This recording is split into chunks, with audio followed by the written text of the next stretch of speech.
Burger વગર આવી દાબેલી એકવાર ખાશો તો ફરી વખત બનાવશો જ.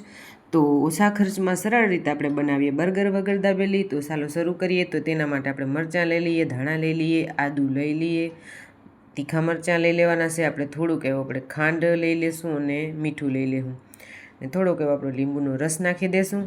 તો સરસ બધું મિક્સ કરી આપણે 2 ટુકડા આપણે બરફના નાખી દેશું અને આપણે મિક્સરમાં પીસી લઈશું. હવે કડાઈ લઈ લેશું. કડાઈમાં આપણે જીરું લઈ લેશું, લીલા મરચાં અને કોબી આપણે લઈ લેવું અને હવે આપણે હળદર મીઠું નાખી દઈશું અને ચટણી પણ નાખી દેવું. આપણે લાલ ચટણી નાખવાની છે અને હવે આપણે આદુનું થોડુંક આપણે ટુકડું કાપી ક્રશ કરીને નાખી દઈશું અને આપણે બટેટાની જે બાફેલા બટેટાની પેસ્ટ નાખી દઈશું. સરસ મિક્સ કરી લેશું.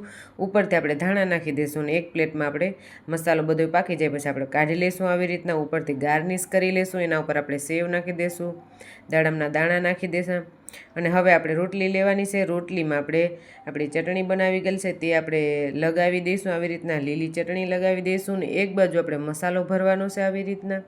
તો સરસ એવો મસાલો ભરાઈ જાય એટલે આપણે પેક કરી લઈએ ને એક તવામાં લઈ આપણે ગરમ તેલ કરી થોડું એવું આપણે તેલ લગાવતા જઈશું ને બે બાજુ આપણે સરસ રીતે પકાવી લઈશું. આવી રીતના ક્રિસ્પી થઈ જાય ત્યાં સુધી આપણે પકાવી લઈશું આવી રીતના ને પછી આપણે ઠરી જાય પછી આપણે વચમાંથી કટ લગાવી દઈશું.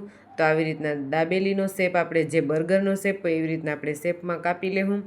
તો સરસ મજાના આપણે ઉપરથી આપણે સેવ લગાવી દઈશું આવી રીતના અને થોડાક એવા દાડમના દાણા લગાવી દઈશું ને સરસ રીતે આપણે સર્વ કરી લેશું. તો આવી રીતના મેં ડીશમાં ભરી અને દહીં અને લીલી ચટણી સાથે સર્વ કરી લીધા. તો લાગે ને એકદમ મસ્ત મજાનું બર્ગર જેવું. તો મારી રેસીપી ગમી તો લાઇક, શેર અને સબસ્ક્રાઈબ કરી લેજો.